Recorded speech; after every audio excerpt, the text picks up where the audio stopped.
नमस्कार। आज का विषय है थर्ड आई, तीसरी नेत्र। बहुत ही इंटरेस्टिंग विषय है।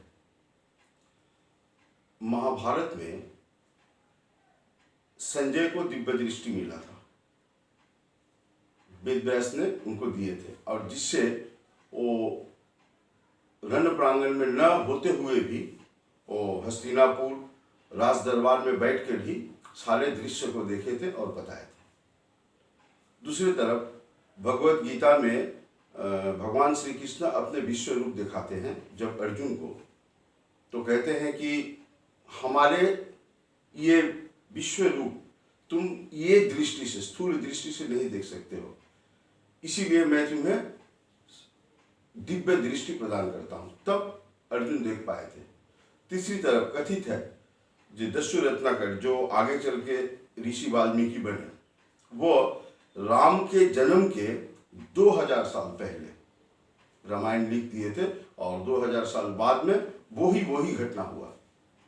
तो दिव्य दृष्टि जो है ये भूत में भी जा सकता है, भविष्य में भी जा सकता है, वर्तमान में भी रह करके ये देख सकता है। तो सबसे पहले दृष्टि और दर्शन के 3 प्रेक्षापट बताएंगे। सबसे पहले दर्शन को समझते हैं। रूप दृश्य लोचनन। किसी विषय को कौन देखता है? आंख, इस नेत्र में। रूप दृश्य लोचनन, लोचनन दृश्यते मनः। परंतु आंख उस चीज को नहीं देख सकता है अगर मन देखना न चाहे तो। हम किसी चीज को तभी देख पाते हैं जब मन देख पाता है। तो दूसरा दृष्टि यहाँ पे मन, यानी हमारे भावना ज्ञान के दृष्टिकोण होता है। रूप दृश्य लोचनन, लोचनन दृश्यते मनः, मन दृश्य धीवृतप। और मन क्या देखना चाहता है? जो आपके भावना वृत्तिपट में है। साक्षी दृग् न दृश्यते। तो दर्शन में होता क्या है कि 3 प्रकार के नेत्र है। एक तो जो हम स्थूल नेत्र से स्थूल जगत को देखते हैं, दूसरा ज्ञान दृष्टि से जो हम किसी विषय को अनुभव करते हैं, देख लेते हैं। अब एक एग्जांपल देते हैं। एक पेशेंट है,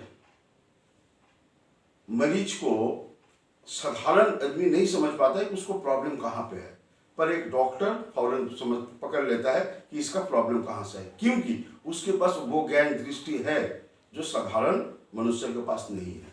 तो ये ज्ञान दृष्टि है, दूसरा दृष्टिपथ है। तीसरा क्या है? दिव्य दृष्टि। तो अब जैसे इसके लिए एक ऑर्गन है जो हम नेत्र कहते हैं। स्थूल नेत्र से स्थूल दर्शन होता है और मस्तिष्क से ये ज्ञान दृष्टि भी है। तो दिव्य दृष्टि की कोई ऑर्गन है या नहीं? तो है। क्या? इसे ब्रह्म ग्रंथि कहते हैं, जिसे हम पीनियल ग्लैंड कहते हैं।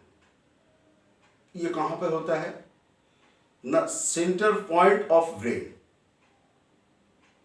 अगर मैंने इस एरिया को ब्रह्म तालु, भारतीय प्राचीन भाषा में इसे ब्रह्म तालु कहते हैं, क्योंकि ये ब्रह्म ग्रंथि को छद है जो ढका हुआ है। तो यहां से अगर एक रेखा को पीछे की तरफ ले, नीचे की तरफ लेंगे, डीप में लेंगे, और ये भ्रू, इससे एक रेखा को अगर भीतर की तरफ, डीप की तरफ में लेंगे, तो दोनों रेखा जहां पे टच करती है, यहाँ पे है वो ग्लैंड, पीनियल ग्लैंड, जिसे हम ब्रह्म ग्रंथि कहते हैं। आप इसे पीयूष ग्रंथि यानी पीयूष ग्रंथि समझने को भूल ना करें, क्योंकि वो इसके नीचे है। जो मास्टर ग्लैंड ऑफ पिट्यूटरी, ये इसके नीचे है, ये पीनियल ग्लैंड है। इसे थर्ड आई भी बोला जाता है। क्यों? क्योंकि अब देखिए कॉन्सेप्ट को लीजिए, जो हमारा ये स्थूल नेत्र जो है, ये लाइट और डार्कनेस के ही रिस्पॉन्स करता है। हम तभी देख पाते हैं जब किसी वस्तु पे रोशनी पड़ता है, उसी का प्रतिफलन हम देख पाते हैं। ज्ञान दृष्टि में भी वही है। ज्ञान लाइट है और अज्ञान डार्कनेस है। तो वहां पर भी जब नॉलेज प्राप्त होता है तभी आप देख पाइएगा। अगर नॉलेज प्राप्त नहीं होता है तो डार्कनेस होता है, जिसे हम खूब सरल भाषा में कहते हैं काला अक्षर भैंस बराबर। अगर नॉलेज नहीं है तो आप उस गहराई को नहीं देख सकते हैं। तो ये भी एक दर्शन है, एक दृष्टि है जो मस्तिष्क से हो रहा है। तीसरी पीनियल ग्लैंड, ये भी फिजिकली लाइट और डार्कनेस के साथ रिस्पॉन्स करता है, इसीलिए इसे थर्ड आई भी बोला जाता है। आगे समझते हैं। अब इस पिनियल ग्लैंड को देखिए कि प्राचीन भारतीय भाषा में क्या बोला जाता था, तो ब्रह्म ग्रंथि, इसके एक और नाम है आज्ञा चक्र, और एक नाम है इसका द्विदल चक्र। इस ग्रंथि को आज्ञा चक्र भी बोला जाता है और द्विदल चक्र भी बोला जाता है, और ब्रह्म ग्रंथि भी इसका नाम है। और इसी के ऊपर के जो छद है, यही इस एरिया को हम ब्रह्म तालु कहते हैं। हमारा स्कैल्प की इस अंश को ब्रह्म तालु कहते हैं, क्योंकि ब्रह्म ग्रंथि को जो छद बना के रखा हुआ है। अब समझते हैं इसे आज्ञा चक्र क्यों बोला गया है और क्यों इसे द्विदल चक्र भी बोला जाता है। अब देखिए, हमारे इस मस्तिष्क प्रणाली को समझते हैं, हमारे नर्वस सिस्टम को समझते हैं। हमारा नर्वस सिस्टम दो हिस्सा में बांटा गया है, एक सीएनएस सेंट्रल नर्वस सिस्टम और एक PNS peripheral nervous system. Central nervous system जो है वो मस्तिष्क और स्पाइनल कॉर्ड के लेकर के, तो पिनियल ग्लैंड की जो मस्तिष्क कवर करके रखा हुआ है और स्पाइनल कॉर्ड उसका निचली हिस्सा है। इसीलिए ये पिनियल ग्लैंड को लेकर के जो उसको एक पुच्छ आता है जो स्पाइनल कॉर्ड के रूप में, और नीचे की तरफ लास्ट एंडिंग होता है, बॉटम पॉइंट जो है, इसे हम मूलाधार कहते हैं। मूल, ब्रह्म ग्रंथि के मूल, इसीलिए मूलाधार कहते हैं। उसके बाद ये प्लेक्सस वॉइस ऊपर की तरफ में आता है, जिसे हम स्वाधिष्ठान, मणिपुर, अनाहत, विशुद्ध और द्विदल चक्र। द्विदल चक्र कहने का तात्पर्य ये है कि एक तो मस्तिष्क है और दूसरा स्पाइनल कॉर्ड है। ये सेंट्रल नर्वस सिस्टम का पार्ट है, और ये स्पाइनल कॉर्ड से वर्टिब्रा के बगल से और बहुत सा सेगमेंट, नर्व के सेगमेंट्स निकलता है। ये पेरिफेरल नर्वस सिस्टम से जो हमारा शरीर के चारों ओर से ये कार्य करता है।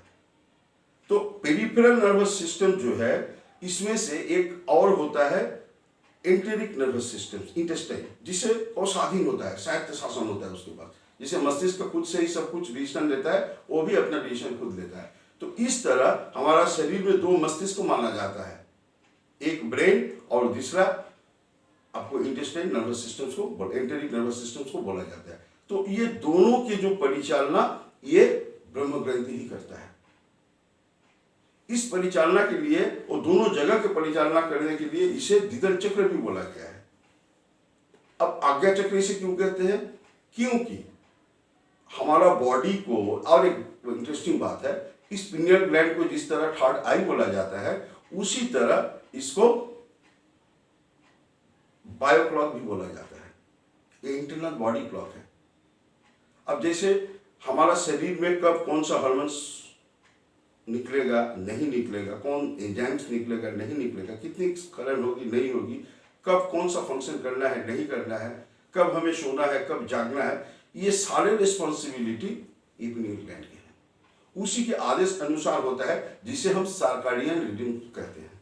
सर्काडियन रिदम जो हमारा पूरा शरीर को परिचालना करता है, एक टाइम वे में ये लेकर के चलता है। तो इसी की आज्ञा से पूरे बॉडी फंक्शन होती है, इसीलिए इसको आज्ञा चक्र बोला जाता है। आज्ञा यानी आदेश से, जिसके ऑर्डर से ये होता है, ये पिनियल ग्लैंड करता है। तो आज्ञा चक्र और द्विदल चक्र कहने की तात्पर्य को आप समझ लीजिए। दूसरे अर्थ में ये जो हम मूलाधार से लेकर के द्विदल चक्र तक जो बताएं, अब जब डिसेंड होता है, असेंडिंग के समय में मूलाधार है, वो चक्र नहीं है, स्वाधिष्ठान है, मणिपुर है, अनाहत है, विशुद्ध है, द्विदल चक्र। द्विदल एक चक्र, ये साइक्लिक वे पे दोनों को कंट्रोल करता है। जब यही डिसेंडिंग होता है तो अब सब चक्र खुलने लगता है। इसको हम कुंडलिनी जागना कहते हैं।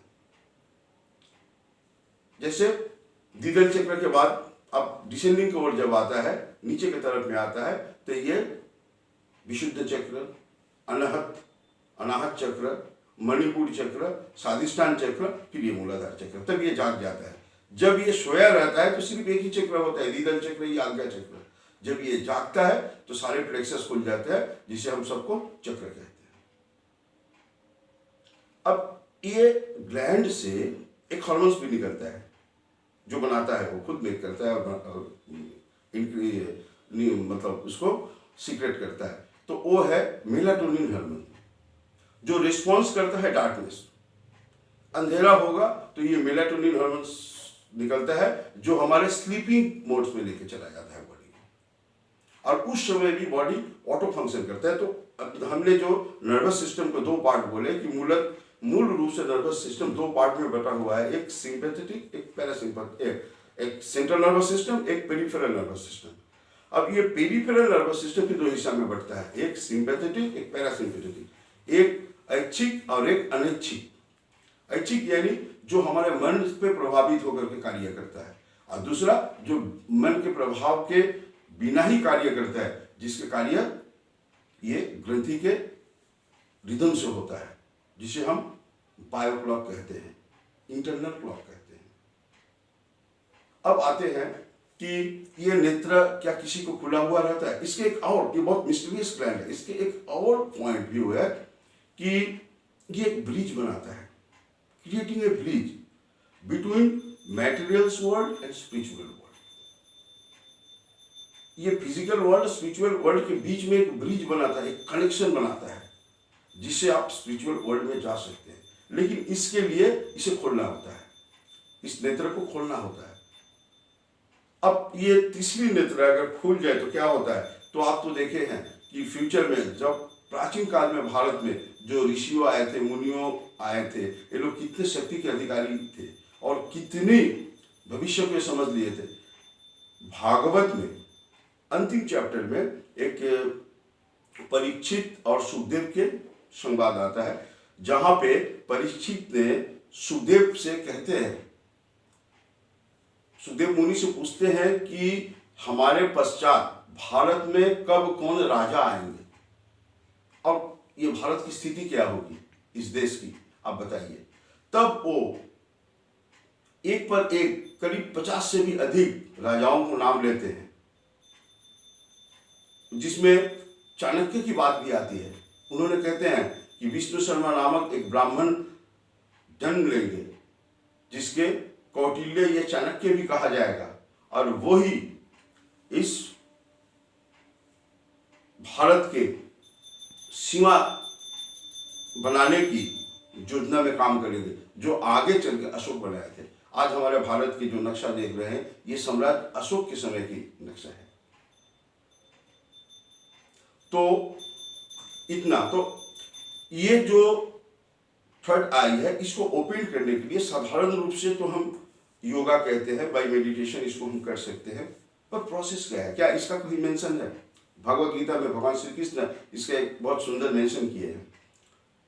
उन्होंने कहते हैं कि जिस परम पद को लाभ करने के लिए ऋषियों ने तपस्या करते हैं, तपस्या करते हैं, मुनि अपने व्रत पालन करते हैं, ब्रह्मचारी अपने कार्य करते हैं, सारे समाज जो वो दिव्य दृष्टि को प्राप्त करना चाहते हैं, दिव्य ज्ञान को प्राप्त करना चाहते हैं, वो अपने सारे जीवन निछावर कर देते हैं, लगे रहते हैं, पर कर नहीं पाते हैं, यानी आसान से नहीं खुलता है। वो परम पद को अर्जुन हम तुम्हें संक्षेप में बता रहे हैं, तुम सुनो।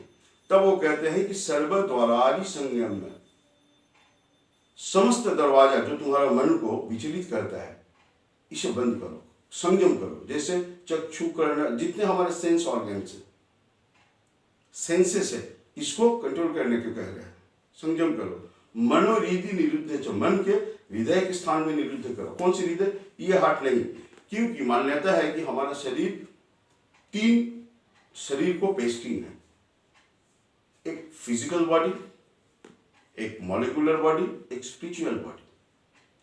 अब तीनों बॉडी को 3 अलग अलग हार्ट होता है। एक फिजिकल बॉडी के हार्ट तो देखते हैं जो ब्लड पंप करने के कार्य में लगा हुआ है, उसी तरह हमारे जो ज्ञान रूपी जो मॉलिक्यूलर बॉडी है उसका भी हृदय है, और तीसरा स्पिरिचुअल बॉडी का भी हृदय है, सेंट्रल पॉइंट। हृदय यानी सेंट्रल पॉइंट है जिससे वो परिचालित होता है। तो मन को यानी दूसरे बॉडी को, हृदय को तीसरे बॉडी के हृदय में स्थापित करो। सर्व द्वारादि संयम में मनोरीधि निरुद्ध मूर्धन्यान ध्यात्मन, और मेडिटेशन के समय में ध्यान ये द्विदल चक्र पे पकड़ो और यहीं पे प्राण को स्थित करो, क्योंकि हमारा जो लाइफ फोर्स है इसे 5 हिस्सों में बांट के देखा जाता है, प्राण, अपान, समान, उदान और व्यान। इसमें प्राण वायु, इसलिए प्राण को कहा गया है कि द्विदल चक्र में स्थापित करो, क्योंकि यही उसे एक्टिवेट करेगा। ये प्रोसेस है, गुरुमुखी विद्या है। इस तरह तो हम कह रहे हैं, लेकिन गुरु प्रदान करते हैं कि किस तरह इसको ये एक्टिवेट किया जाता है। तो प्राणावस्थितम ओमित्यक्षरं बहरन मामनुस्मरण, और ओम एक अक्षर तुम मत बोलो, वो खुद पे स्वयं के स्पॉन्टेनियस हो रहा है। हम लोम विलोम जो होता है, इंस्पिरेशन एंड एक्सपिरेशन, सांस को लेना और सांस को देना, इस बीच से दोनों को फ्रिक्शन से एक अनुलोम होता है। अब जैसे देखिए, आप सोचिए, जे इंस्पिरेशन एक्सपिरेशन से एक साउंड होती है, कैसा सो अहम सो अहम सो अहम सो अहम। देखिए इसके अनु एक फ्रिक्शन निकल जाए, इसे अनुलोम कहते हैं। लोम विलोम, बीच से अनुलोम, कुछ स्पॉन्टेनियस थी, उसको देखिए ओम ओम। अगर इसी बात को अगर हम अपने माइंड पे ये ले लें कि लोम विलोम, हमारा इंस्पिरेशन एक्सप्रेशन कैसे हो रहा है, लोम विलोम, तो अनुलोम ओम हो रहा है। इसीलिए ओम और ओम दोनों एक ही नाद गुंजन है, एक वाइब्रेशन है, एक नॉइज है, जो समस्त यानी कणा और तरंग के बीच की अवस्था है। जो कणा के अवश्य ही तरंग है, बगैर तरंग के कणा तो हो ही नहीं सकता है। तो हर एक, अब जैसे देखिए, अगर आप मतलब साउंड साइंस को लीजिएगा, साउंड विज्ञान को लीजिएगा, तो साउंड के सबसे छोटी इकाई जो है, जो हम नहीं सुन पाते हैं, इसकी हम नाद कहते हैं, और जो हम सुन पाते हैं ये श्रुति है। श्रुते इति श्रुति, जो हम सुन पाते हैं। पर कम से कम 20 अगर ये वेव मॉलिक्यूल्स रिलीज होता है, कम से कम 20 कंपन होती है, उससे जो मिलित नॉइज होता है वो हम सुन पाते हैं, ये श्रुति है। पर 20 से अगर कम होता है तो हम सुन नहीं पाते हैं।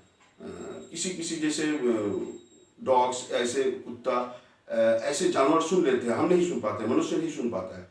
तो ये जो नहीं सुन पाते हैं ये सभी नाद है, जो 20 से कम। तो एक कंपन, सबसे क्षुद्र इकाई को नाद कहा जाता है। जिस तरह पदार्थ में सबसे क्षुद्र इकाई को एटम्स कहा जाता है, उसी तरह शब्द विज्ञान में सबसे क्षुद्र इकाई को नाद कहा जाता है। और ये नाद एक तरंग है, एक नॉइज है, तो ओम है। तो वही कह रहे हैं कि ये ब्रह्म ही है, ब्रह्म यानी मूल आधार। तो ओमित्य का अक्षर ब्रह्म, एक अक्षर ब्रह्म, वही तुम्हारा इस नेत्र को खोल देगा। तो तीसरी नेत्र के बारे में समझें। आज के लिए इतना ही, फिर मिलेंगे नए विषय के साथ, नई वीडियो में। धन्यवाद, नमस्कार।